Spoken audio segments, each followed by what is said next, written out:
മലപ്പുറം ജില്ലയിലെ നിലമ്പൂർ ചുങ്കത്തറ ഗ്രാമപഞ്ചായത്തിൽ അവിശ്വാസ പ്രമേയത്തിൽ വോട്ടെടുപ്പ് നടക്കുന്നതിന് തൊട്ടുമുമ്പായി സംഘർഷം.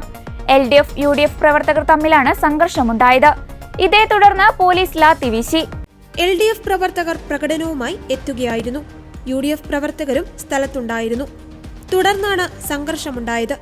ഇതിനിടെ മുൻ MLAയും തൃണമൂൽ കോൺഗ്രസ് നേതാവുമായ PV അൻവർ, കോൺഗ്രസ് നേതാക്കളായ ആര്യാടൻ ഷൗക്കത്ത്, VS ജോയ് എന്നിവർ ഉൾപ്പെടെയുള്ള നേതാക്കൾ സ്ഥലത്തെത്തി. ഇവരെ തടയുവാൻ LDF പ്രവർത്തകർ ശ്രമിച്ചതോടെയാണ് സംഘർഷം രൂക്ഷമാകുന്നത്.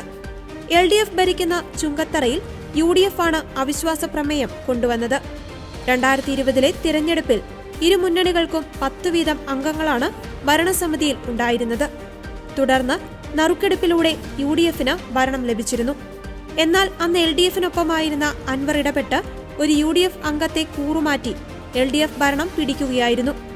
ഈ അംഗത്തെ അയോഗ്യനാക്കിയെങ്കിലും LDF ഭരണം തുടർന്നു. ഇതിനിടെയാണ് അവിശ്വാസ പ്രമേയവുമായി UDF എത്തുന്നത്.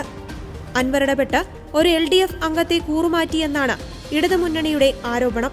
തൃണമൂൽ കോൺഗ്രസിന്റെ നിലമ്പൂർ മണ്ഡലം കമ്മിറ്റി കൺവീനറുടെ ഭാര്യയും ചുങ്കത്തറ പഞ്ചായത്തിന്റെ വൈസ് പ്രസിഡന്റുമായ നുസൈബ കൂറുമാറുമെന്ന് LDF ആരോപിക്കുന്നു. പഞ്ചായത്ത് ഭരണത്തിലെ അഴിമതിക്കെതിരെയാണ് UDF അവിശ്വാസ പ്രമേയമെന്ന് PV അൻവർ മാധ്യമങ്ങളോട് പറഞ്ഞു. അവിശ്വാസ പ്രമേയത്തെ പിന്തുണയ്ക്കുവാനാണ് LDFന്റെ വൈസ് പ്രസിഡന്റ് തീരുമാനിച്ചത്.